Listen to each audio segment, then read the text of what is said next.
Let's look at how to control the position of our items. So far, our design, you realize, are just like snippets, small, tiny designs. Usually, your design will take like the full screen, something like this. For example, if we should run complex column, and then we run it. So instead of starting at the edge and then some space left here, we can make the thing take the full screen. To do that, we're going to use modifiers. So like I said, you use modifier a lot to change the look and then the behavior of your design. To do that, we come to the complex layout. Inside the bracket for the column, you pass modifier, set it equal to this modifier.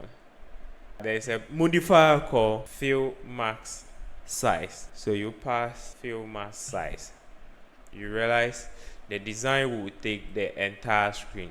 You see, so now we are seeing it like an actual mobile screen. You see, this is the emulator, and you see how it appears. It is the same way it is appearing here. So you use the modifier and then apply a property called fill max size. Make sure you like the video and subscribe to the channel. We want to align or position this thing in the center. Right now, it begins at the start of the screen or the start of the device. We want to align it at the center.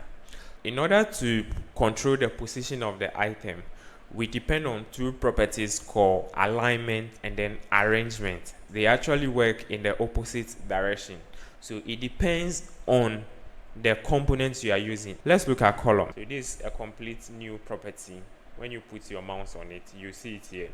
We have vertical arrangement and then we have horizontal alignment. So we are going to use this to control the items in the container. So you bring a comma. When you have a column which arranges stuff from top to down, in that case you use arrangement to arrange things on a vertical axis. So we have the vertical and horizontal axis. So this is like x-axis and then y-axis. So if you have stuff arranged like this, then this will become arrangement. You are trying to arrange stuff along this red line, and then you align them along the S line. So remember this. In order to bring this to the center, then we need to use the alignment on the x-axis. So to do that, you use horizontal alignment, then you pass alignment. When you do the dot, we have different type of alignment, and then we have the center horizontally. You see that this has moved the thing to the center and everything is aligned properly. This is what we actually want. Another thing we could do is vertical arrangement. So that one, to make sure you bring a comma, and then we have vertical arrangement. You import that, and then this one will move it to the center. So this is how it works. We have alignment for the x-axis and then arrangement for the y-axis. So for the row, it is the opposite of column. So let's say you have this, let's give it modifier and then set it to fill max size. For the row, so we'll go horizontal arrangement and then we want it in the center. You see, so we move it to the center. And then this one, we can use alignment vertically. It's as simple as that.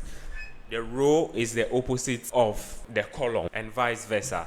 You can just master one. Anytime you are coming to apply it, just reverse the process for one of them and then you are good to go. In the next video, we'll build some real stuff using the core elements of Compose.